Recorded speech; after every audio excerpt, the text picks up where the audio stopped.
Thank you again for joining me in JT's Vintage Card Room, hosted by me, JT. I wanted to start the second video of mine by going back to the first one.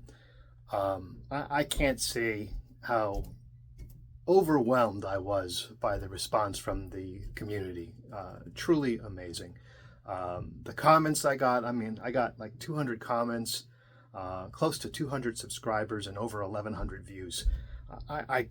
Those were numbers that were just unconscionable to me when I first started thinking about doing this. And what an amazing response. Thank you all. I really appreciate it. It was also pretty interesting in the comments. One from my sister-in-law who observed that it was inevitable how I married my wife of 35 years plus now, happily married. And she said, it all makes sense, Pete Rose, you're being a fan of Pete Rose, because my wife's parents' names are Pete and Rose. So match made in heaven, according to her. And I don't disagree. She's 100% right on that. 35 plus years kind of proves it. The other thing that was very interesting is a friend of mine reached out to me to describe a Pete Rose story of his own and how he was at the game at Shea Stadium in 1978 when Pete Rose tied the National League modern day record for consecutive hits, which at the time I believe was 37, and the person he tied was Tommy Holmes. Forgive me if I'm not 100% on the facts of that, but I believe that to be correct. And I said, that's pretty funny because I actually was at that game as well, and I was. I was probably 78. That makes me, I was 11 at the time. And my grandfather had got my father and I tickets to the game. I don't know how, but we were right on the first base line. And when Pete got the hit to tie Tommy Holmes, he said, go out and take a picture. I'm like, I'm right here. I can take a picture. And he goes, no, go out in the field. So I jumped out on the field, and I got within 5-7 feet of Pete Rose, brought my camera to my eye, and just as I was about to click the whatever you call it, the clicker to take a picture, I felt a hand grab my arm and pull me away from Pete. I was just about to take the picture. So it was a security guard, and he said, you can't be on the field, and he basically escorted me back to my seat. So I thought that was that. Turns out the next day, my father got the Daily News, and there's a picture of Pete surrounded by photogs. That's what the caption said, photogs surround Pete, something like that, as he passed or tied Tommy Holmes. And sure enough, there was me getting ready to snap a picture in the left-hand corner of the article or the photo in the Daily News. And I was telling my friends that, and one of them said, I said I had that picture for a long time, and I don't know what happened to it. It was, we're talking a real long time ago. Lost it. I go, it'd be pretty cool if I could somehow resurrect it. Well, one of my friends, Dave, thank you, was able to find, thanks to the wonderfulness of the internet, the picture. So I'm going to share it with you shortly. I'll have to work on how to get that done, but I'm going to share it with you, and I'll talk about it when I put it up. So that's the first pretty cool story. So again, thank you, Dave, and thank you, Avery, for sharing that. I thought that was a pretty cool thing. Okay, here's that picture. If you look all the way to the left, the little guy in the corner with the horrible plaid pants. Remember how you always heard your friends say, oh, and your mother dresses you funny? That was the back end of the line. Well, that was me. Look at in those plaid pants, and with my I still laugh when I see this picture. My camera, like I said to you earlier, my camera up to my eyes, just about ready to click the shutter, and that's when I was grabbed by the arm by the security camera. So pretty funny picture. Again, thanks, Dave. That was awesome. Okay, now let's get into why we're here today. T206 cards. I started back in the hobby, as I said, back in 2017. My focus at the time was T201 Mecca's 1957 cards, for the most part, and Pete Rose cards. So I was familiar with tobacco cards, but never really into the T206 or T205 or anything like that. I did have, and I bought from a show in probably Central Jersey way back when I was a kid. This card. It's not the exact card, but Ty Cobb, Ty Cobb, Cy Young, bare hand showing. I had bought it raw, and it was in a dollar box, pretty amazingly. And I thought it was interesting, so I bought it. And it was pristine condition. As I told you later on, I went to sell my cards, and the card I bought for $1, I went on to sell for $230. And I remember the dealer saying that I'm asking way too much. I said, well, if you can find a card that's nicer than this for this price, buy it. And he goes, no, you have a good point. He goes, I'm going to keep it for my personal collection. And God, I wish I still had that. It'd probably be graded a 5 today, maybe a 6, but Jesus, just to have one.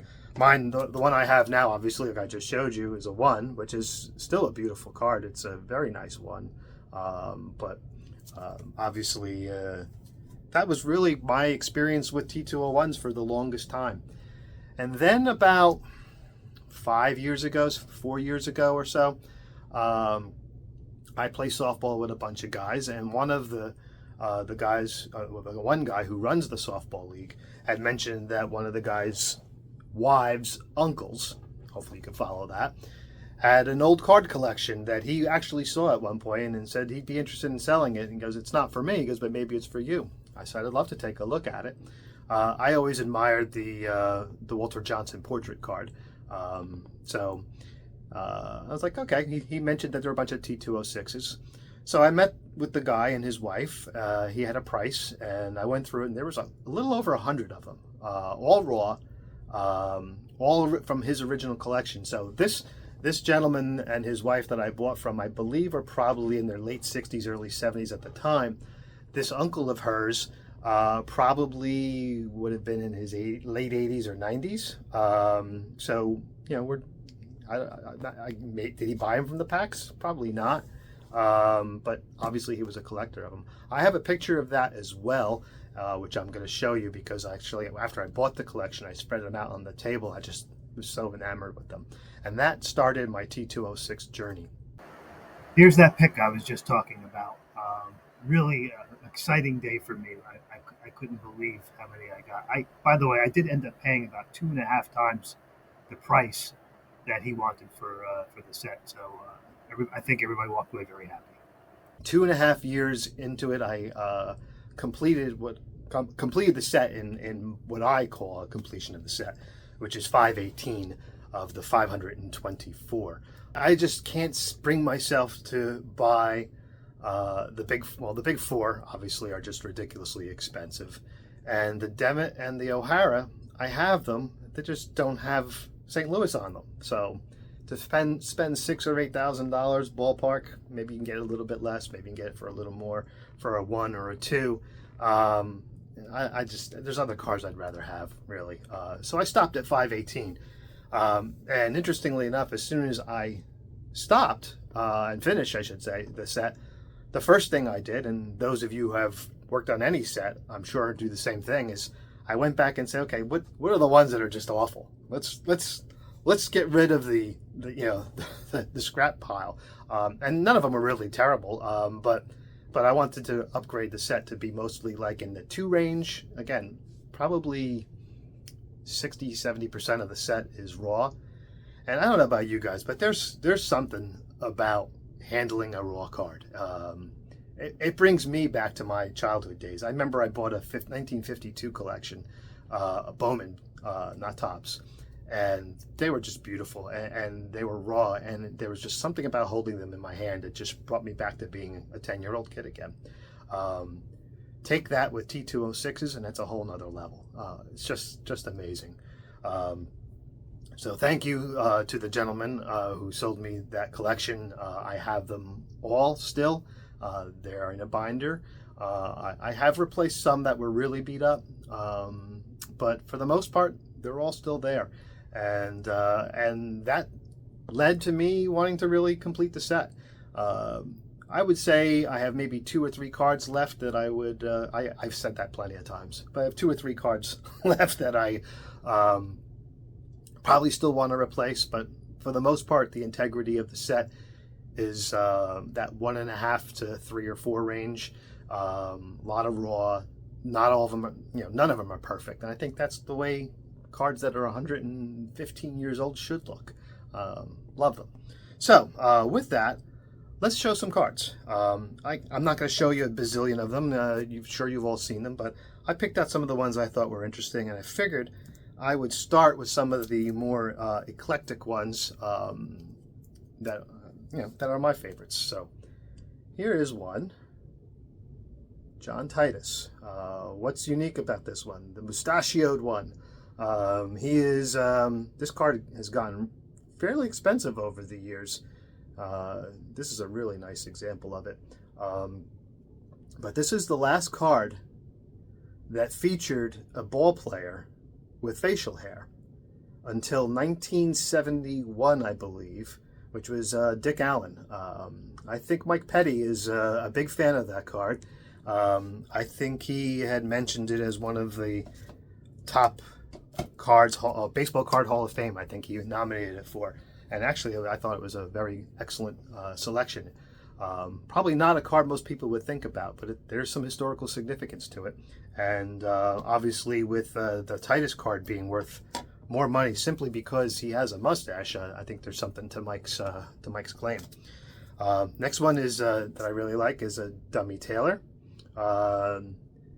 Terrible how people called people names based on, obviously Taylor was deaf. He was one of the first deaf players.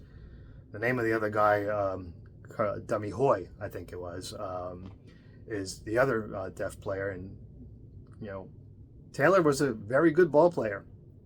Some credit him with being the innovator, or him and his teammates, to starting signs for pitching because, he couldn't hear. So interesting enough, I thought that was pretty neat. If you're into T206 cards, there's a lot of cards that are scarce. There are a lot of cards, there's 16 different backs. They were issued from 1909 to 1911. There's over 6,000 combinations between players and backs, which is just unheard of. It's ridiculous. It's a reason why they call it the monster. I believe it's still true to today that no one has ever truly completed the entire master set, which would be all 524 cards in all the different backs. I'm more than satisfied with 518 with various backs, and I don't have any really scarce backs like drums, and certainly not the Ty Cobb back. I don't have any broadleaf, but I have a lot of good ones. A lot of probably the most scarce one I have is probably a cycle, some sovereigns, a lot of old mills, stuff like that, especially for the Southern Leaguers. But here's some of the scarce cards. Bill Dolan. I think this is the Brooklyn one. This is certainly a tougher card to get. Dolan was another great player. I think he had a pretty big hitting streak too in his lifetime. Maybe more than Rose. I don't know. Here's the Dolan Boston, and while Boston Dolan is not really worth a whole lot by itself, what's interesting about this one is it's part of the Elite 11, which I grabbed the wrong one. This is not the right one. I do have the Dolan Boston Elite 11. Unless I'm making a mistake. As you get older, you make mistakes like this, and yeah, it's okay. It's all right. All right, here's another one, George Brown. George Brown, Washington. Wow, I'm having trouble with this. There we go. Okay. And Carl Lundgren is another one with Chicago. Okay, this is a 1, but it's a nice one, and I like it quite a bit. And then you have, this one's kind of tough too, Kid Elberfield from Washington. This is a beautiful card. I got this from Stan Locke at the Philly show. A lot of you advanced collectors know Stan well. He's got an incredible selection of cards. It's really pretty amazing what he has.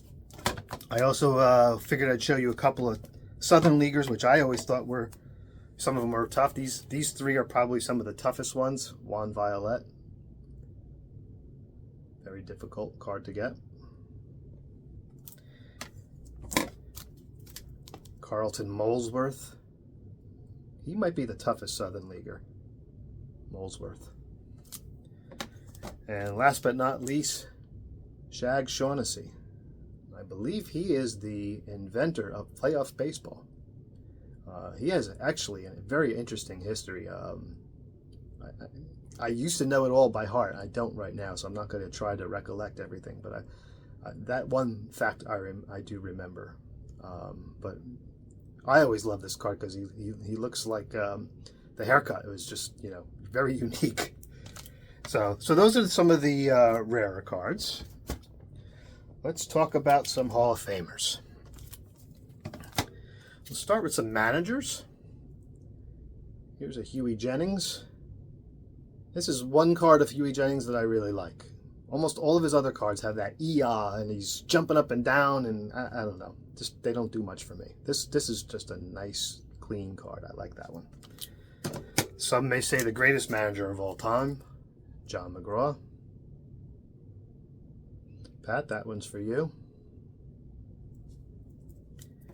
And Fred Clark was a manager, owner, and player. All these guys were managers, owners, and players for the Pirates. Very nice card also. And let's get into some of the players. Here's my Johnny Evers. Tinkers to Evers to Chance. I do believe it is pronounced Evers, not Evers.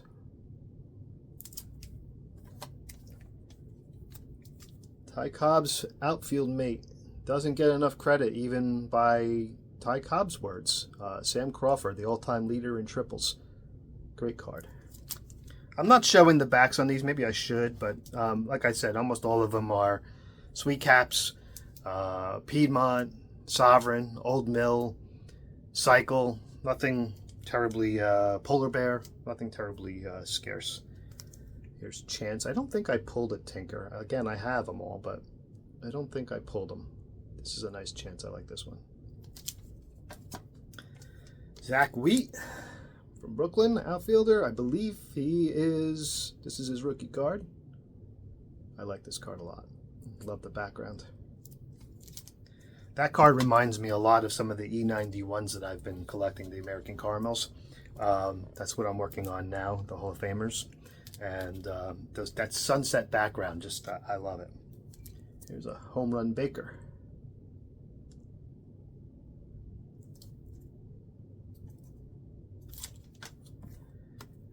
Speaker. Love the deep blues in this card. Absolutely spectacular. Here's an Eddie Collins.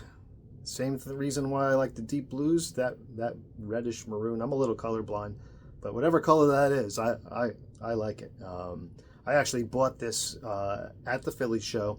It was a PSA 2.5, and I just didn't get it. The grade, that is, I didn't understand the grade. It's too beautiful of a card. So I cracked it, which is nerve-wracking to say the least, and sent it to SGC, and SGC agreed with me. Only a half a grade higher, but man, that's a beautiful card. Wee Willie Keeler, who Pete Rose was chasing. He had a 44 or 45 game hitting streak. I always thought it was 44, but I thought I saw recently that they changed it to 45. Back then, maybe walks were treated as hits, so I don't know if it was as impressive. Clearly, nothing as impressive as Joe DiMaggio's 56 game hitting streak, but this is a beautiful Keeler. I have the other one. It's also a beautiful card, but the portrait is what does it for me. And then last we have Nap Lajoie. He was so popular they named their team after him, the Cleveland Naps, for a number of years.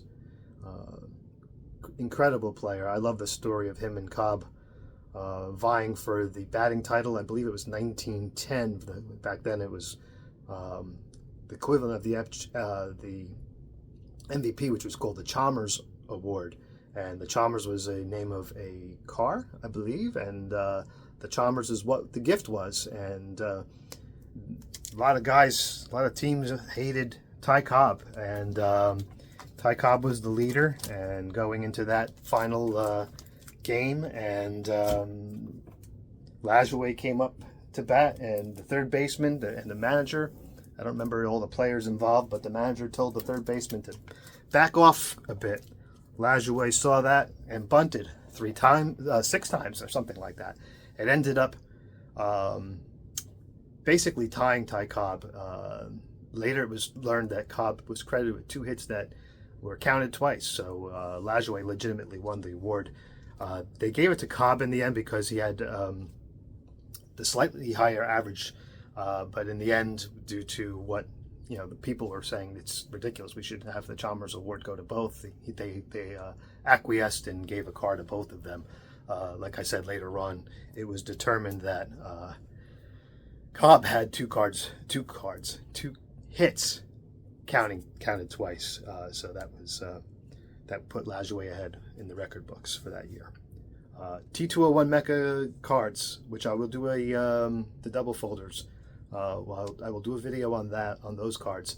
That set tells that story because that's one of the first sets that actually showed stats, and both of them, the stats for that year are on there. All right, let's get to some pitchers. I think I got this right. Vic Willis was a pitcher, Hall of Famer. Love the color on this one. Great photo. Some of these portraits are pretty nice.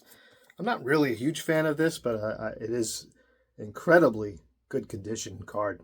Rube Marquardt from the Giants, I believe. Great card. Jack Chesbro, all-time leader at single season wins. 41, I believe, was the total. A lot of people don't know him too well, but he is pretty wild. That's a great card. This is one of my favorite T206 cards, and a lot of it has to do with that mint green background. Ed Walsh. Big Ed Walsh.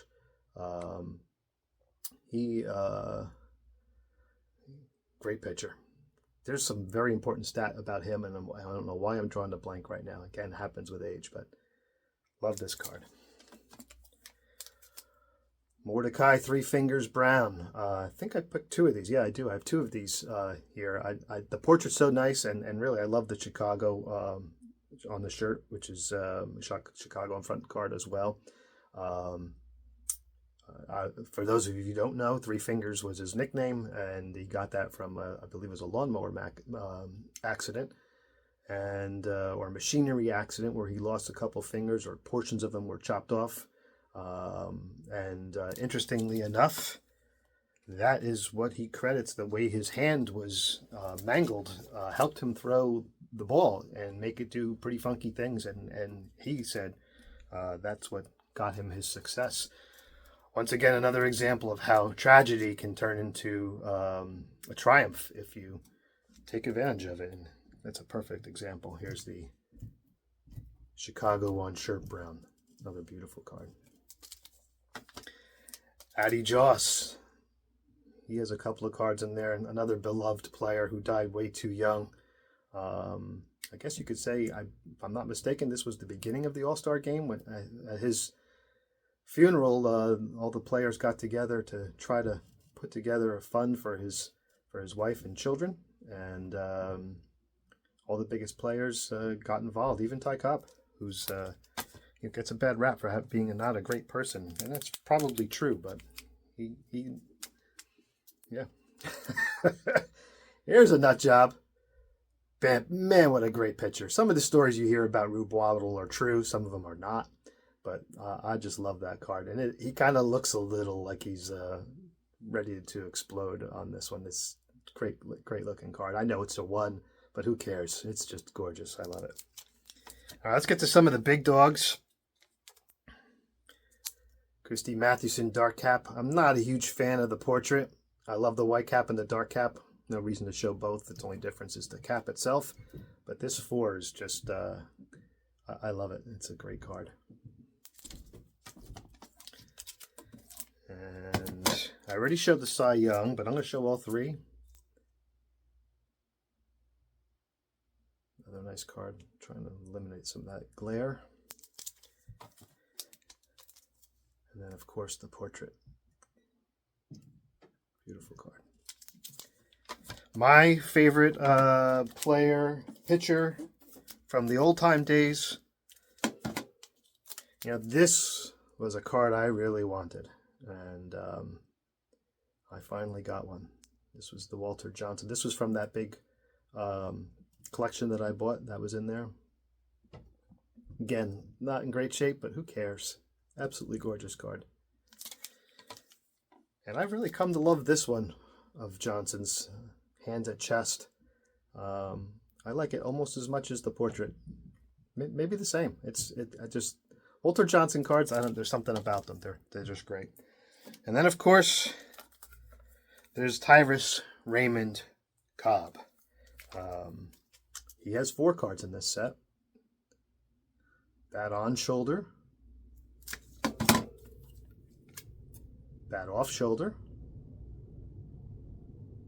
That's a beautiful card. Love that multicolored background sunset picture.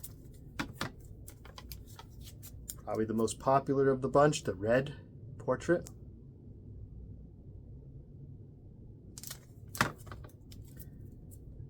And the green. Now again, I know that's a 1. Plenty of wrinkles, not one of the nicer ones out there, but that is what a 115-year-old card should look like, in my opinion. 116, this is from 1909. By the way, for those of you who don't know, if you have a T206 card and there is a 150 on the back, 150 series, that means it's from 1909. If you have a 350 series on there, there's the Cobb Red, that means it's from 1910.